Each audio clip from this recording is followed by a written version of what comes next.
belajar mengenai sejarah kekristenan, gereja-gereja apostolik. Kenapa kok gereja-gereja, Romo? Karena jamak. Karena kata-kata gereja yang satu, kudus, katolik, dan apostolik memang harusnya satu, tetapi rupanya tidak lagi satu, gereja apostolik itu.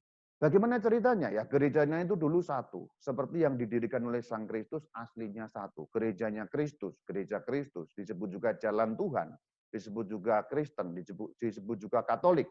Itu berjalan ratusan tahun. Sampai suatu ketika, tahun 431 diadakan konsili yang namanya Konsili Efesus. Jadi sebelum tahun 400-an ini gereja itu benar-benar satu. Tidak ada perpecahan. Jadi benar-benar gereja yang satu itu ya benar-benar satu. Dalam arti ya sungguh secara harafiah satu. Tapi kemudian ada heresi atau ajaran sesat lah kalau dalam bahasa gampangnya, yang namanya ajaran Nestorian, sehingga gereja harus mengadakan konsili. Nah, di dalam konsili terjadi perpecahan gereja yang kemudian ada satu golongan akhirnya lepas dari gereja yang satu itu. Sehingga setelah konsili Efesus, gereja menjadi ada dua bagian. Gereja yang awal mula satu tadi tetap, kemudian ada yang memisahkan diri sejak konsili Efesus, namanya gereja non-Efesian. Disebut non-Efesian karena tidak menerima keputusan konsili Efesus. Maka disebut non-Efesian. Non, tidak, Efesian mengacu pada konsili Efesus. Berarti gereja yang tidak menerima keputusan konsili Efesus. Disebutnya gereja non-Efesian. Apakah gereja ini apostolik? Apostolik. Mereka punya jalur suksesi yang benar. Mata rantainya ada. Jadi dua-duanya ini kemudian menjadi gereja yang apostolik, sama-sama apostolik. Mempertahankan tradisi-tradisi yang sejak semula. Kemudian tetap berlanjut ya, gereja yang satu itu tetap berlanjut dengan satu pemisahan yang namanya non-Efesian. Kemudian ada heresi lagi, yaitu namanya monofisit.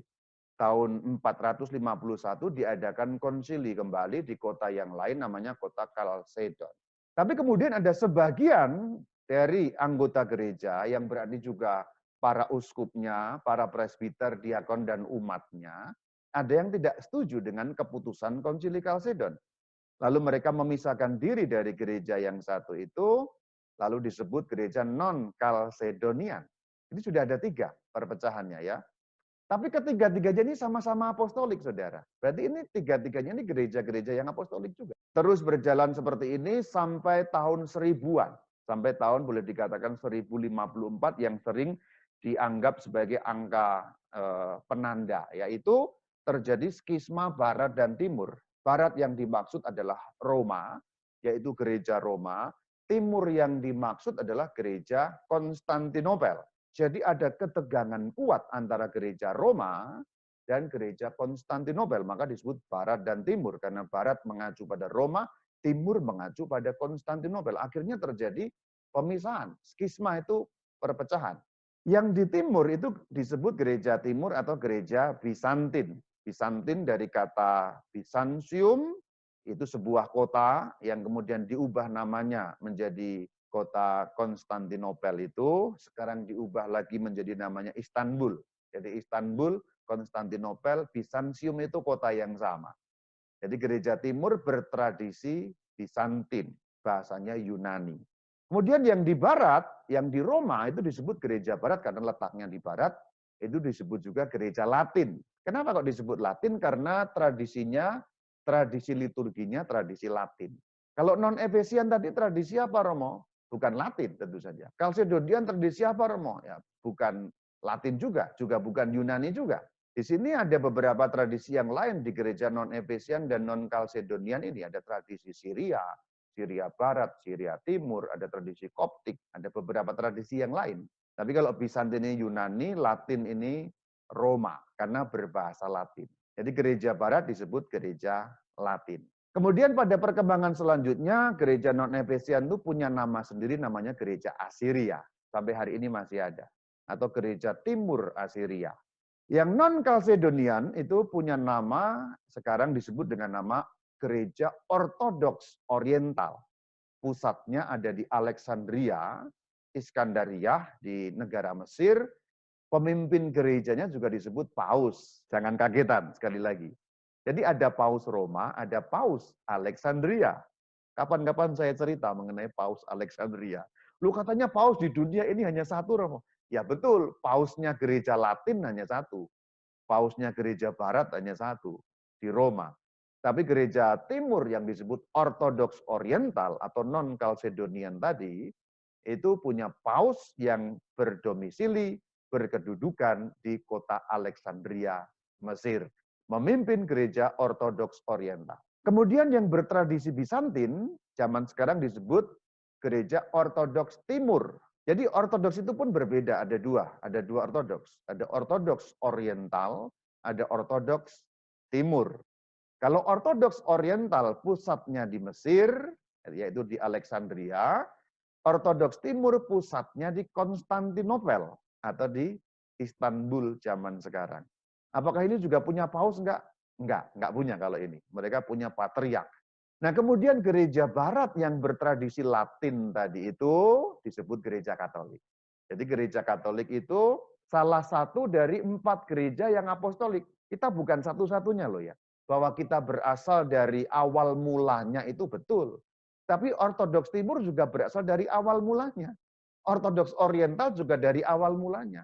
Gereja Assyria juga dari awal mulanya. Jadi kalau kita mau sebut zaman sekarang, mana gereja yang apostolik itu? Ya ada 4 ini. Katolik itu apostolik juga, Ortodoks Timur itu juga apostolik, Ortodoks Oriental itu juga apostolik, Assyria itu juga apostolik. Jadi kita berbagi apostolisitas. Apostolisitas itu apa, Romo? Ya gampangnya nyambung mata rantainya ke zaman para rasul. Gereja Katolik nyambung ke zaman para rasul enggak, Romo? Nyambung. Ortodoks Timur nyambung. Ortodoks Oriental nyambung juga. Assyria nyambung. Jadi kita share bersama satu iman, satu Tuhan, satu baptisan. Hanya kemudian berbeda dalam struktur gitu maksudnya. Strukturnya menjadi masing-masing. Kalau dulunya awal-awalnya ini satu dan menyatu memang. Tapi kemudian tadi ada penanda tahun-tahun itu pisah, akhirnya menjadi 4 perpisahan yang berbeda.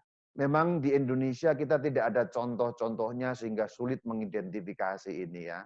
Gereja Assyria itu ya kalau Anda pergi ke daerah Irak sana ya ada banyak ya. Ke Baghdad. Ya, kalau Oriental kalau Anda pergi ke Armenia, kalau Anda pergi ke Mesir itu ada. Ortodoks Timur itu kalau Anda pergi ke Turki, Anda pergi ke Rusia, itu ya Ortodoks Timur.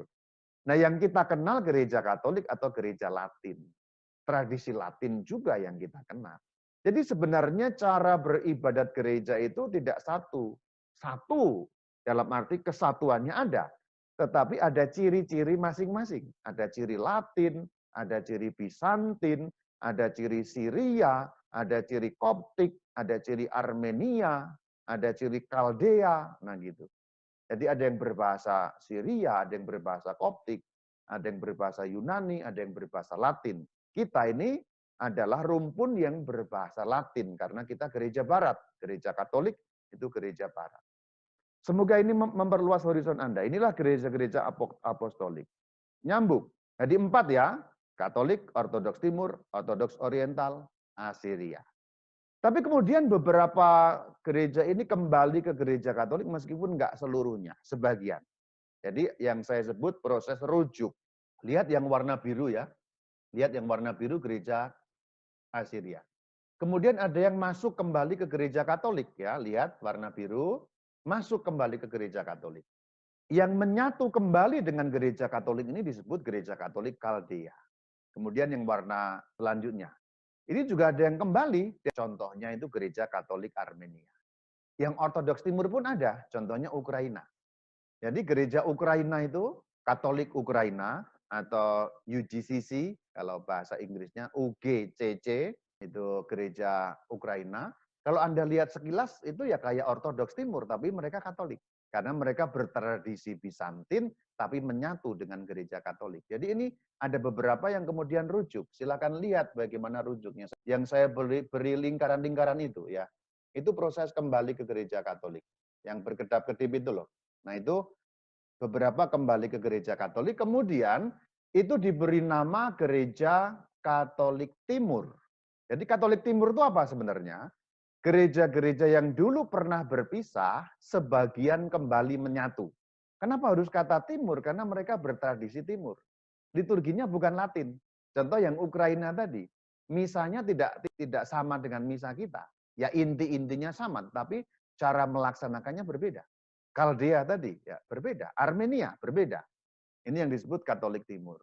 Ini agak rumit, kapan-kapan kita bisa lebih rinci, tapi ini supaya horizon Anda luas saja. Mengenai gereja-gereja apostolik selesai. Jadi kalau ditanya, manakah gereja-gereja yang apostolik? 4 tadi itu. Gereja Katolik yang bertradisi Latin, Gereja Ortodoks Timur yang bertradisi Bizantin, Gereja Ortodoks Oriental yang bertradisi Koptik, Armenia, dan Syria, dan Gereja Syria yang bertradisi Syria. Namanya juga Syria, Assyria. Jadi tradisinya berbeda-beda, liturginya berbeda-beda, tapi mengungkapkan iman yang satu dan sama, satu Tuhan, satu baptisan, satu iman, membentuk satu keutuhan gereja yang satu, kudus, katolik, dan apostolik. Inilah gereja-gereja apostolik.